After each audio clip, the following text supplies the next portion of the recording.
Paz do Senhor, meus irmãos, tudo bem? Espero que sim. Então, hoje daremos continuidade à leitura de Êxodo. Vamos ler o capítulo 14 inteiro, de 14:1 ao 14:31, onde Deus abre o mar para você passar e, em seguida, fecha ele em cima dos seus adversários, aqueles que te perseguem, para que não te façam mal. Amém? Vamos lá? Então disse o Senhor a Moisés: Dize aos filhos de Israel que retrocedam e acampem diante de Pi-Hairote, entre Migdol e o mar. Acampai-vos à beira-mar, de fronte de Baal-Zefon. Assim o faraó há de pensar acerca dos filhos de Israel. Eis que os israelitas estão perdidos, vagando atônitos pelo deserto. Então endurecerei novamente o coração do faraó, e ele os perseguirá. E serei glorificado no faraó, e em todo o seu exército, e os egípcios saberão que eu sou Yahvé. Ele assim os fizeram. Sendo, pois, anunciado ao rei do Egito que o povo tinha fugido, transtornou-se o coração do faraó e de seus servos contra o povo. E eles exclamaram: Que é isso que fizemos, deixando os filhos de Israel, nossos escravos, fugirem de nosso serviço? Rapidamente o faraó mandou aprontar sua carruagem e tomou consigo seu exército. Levou consigo todos os carros do Egito, inclusive 600 dos melhores carros de combate, cada um com um oficial no comando. O Senhor endureceu o coração do faraó, rei do Egito, e esse perseguiu os israelitas, que marchavam triunfante. Os egípcios perseguiram-nos com todos os cavalos e carros do faraó, e os cavaleiros e seu exército. Os alcançaram acampando junto ao mar, perto de Pi-Hairote, de fronte de Baal-Zefon. Quando o faraó se aproximou, os filhos de Israel levantaram os olhos, e eis que os egípcios viram atrás deles. Tiveram grande medo. Então os filhos de Israel clamaram por Yahvé e clamaram a Moisés. Não havia talvez número suficiente de sepulturas no Egito, e por isso tirastes de lá? Por que nos tratastes assim, fazendo-nos sair do Egito? Não é isso que te dizíamos no Egito?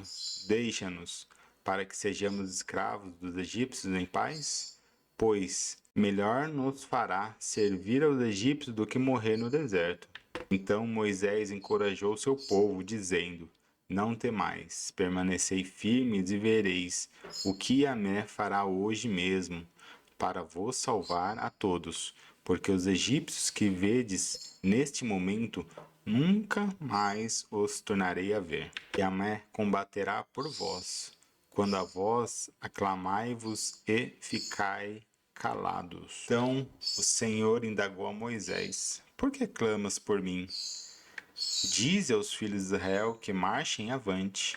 E tu levantas o teu cajado, estende a mão sobre o mar e divide-o, para que os filhos de Israel atravessem o mar, caminhando sobre o chão seco. E, no entanto, ainda endurecerei o coração dos egípcios para que vos sigam, e serei glorificado por intermédio do faraó e todo o seu exército, em seus carros e cavaleiros. E os egípcios saberão que eu sou Yahvé, quando for glorificado no faraó, em seus carros de guerra e em seus cavaleiros.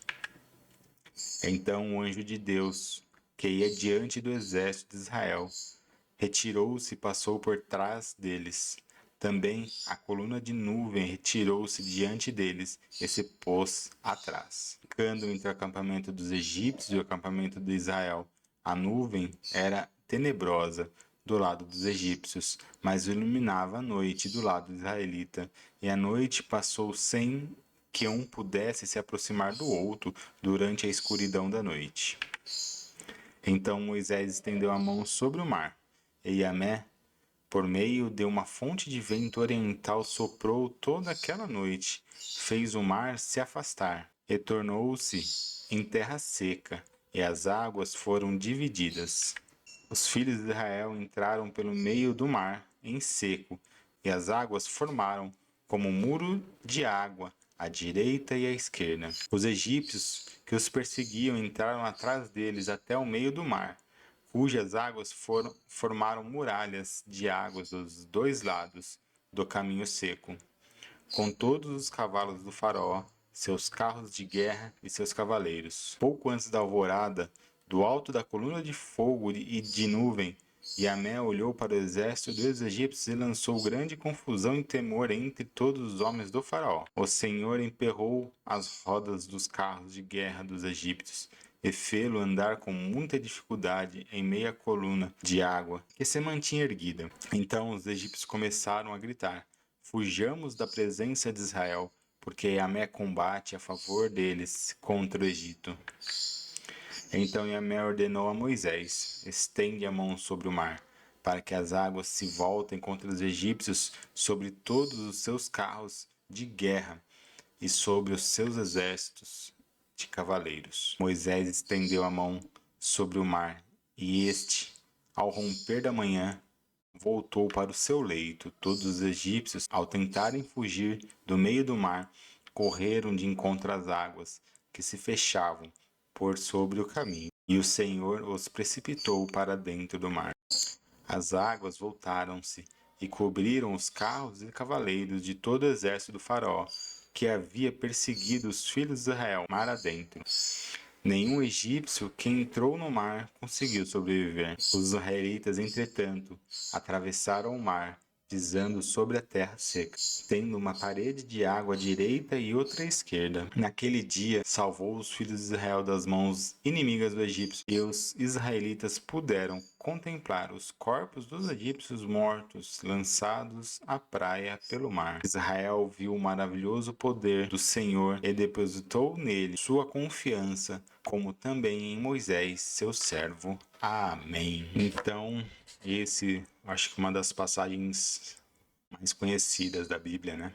O momento que o mar se abre para que o povo de Deus passe. Primeiro Deus avisa Moisés que o faraó o perseguiria, que o seu nome seria glorificado nessa insistência do faraó, essa insistência do mal agir contra o seu povo. O nome de Deus seria glorificado. Então, em um certo momento, quando os israelitas estão à beira do mar e veem que o exército do faraó está chegando, eles começam a murmurar contra Moisés, dizendo que se não havia sepultura suficiente no Egito para eles, que ele havia levado eles para a morte. Mas esse não é o agir de Deus. Deus age para a vida, não para a morte. Esse é o povo que no começo de Êxodo clamou a Deus para libertá-los da escravidão. E nesse momento eles dizem o contrário. Eles dizem que pediu a Moisés para que deixasse eles em paz, servindo como escravos para o Egito. Mas essa não é a vontade de Deus. Ele não quer que o seu povo sirva como escravo para seres maus, só querem o mal desse povo, só querem usar ele. E ele fala com Moisés, falando: vai lá, estende seu cajado, porque essa terra que hoje é mar vai se abrir, vai ficar seca para que vocês passem. E além disso, todos aqueles que te perseguem não estarão lá amanhã. E durante a noite, Deus pôs seus anjos de guerra entre o povo de Israel e o exército do faraó, não permitindo que o exército avançasse durante a noite. Aquela coluna de fogo que iluminava e aquecia durante a noite, e aquela nuvem que trazia frescor durante o dia e os guiava, ficou entre os dois exércitos. Ainda fala que a nuvem era uma escuridão tremenda para o exército e a coluna de fogo iluminava para o povo de Israel. Então Deus age de forma perfeita. Então Moisés age conforme Deus manda, estende seu cajado sobre o mar, e o vento vem e começa a abrir, amanhecer. Esse mar está aberto, o povo de Deus passa e o exército do faraó vem atrás, assim como Deus ordenou. Após o povo de Deus passar, os israelitas, Deus fecha esse mar sobre os egípcios, afogando todos aqueles que perseguem, querem mal ao povo de Deus. Mas nada disso aconteceria se Moisés não fosse fiel e obedecesse a Deus. Porque Deus fala: estende seu cajado para abrir o mar. Ele vai e faz. Depois Deus fala: vai lá, estende seu cajado novamente para que o mar se feche. E Moisés, obediente, um servo como é, vai lá e faz. E tudo acontece conforme Deus ordena. Então é isso. Esse é o nosso texto de hoje. Texto maravilhoso, que sirva de lição, que Deus agirá a acabar com aqueles seus perseguidores, aqueles que agem, tramam para o mal do povo dele. Então basta você ser fiel a ele, agir conforme suas ordenanças. Espero que tenham gostado, que curtem, compartilhem, comentem o vídeo e nos vemos no próximo vídeo. Tchau, tchau!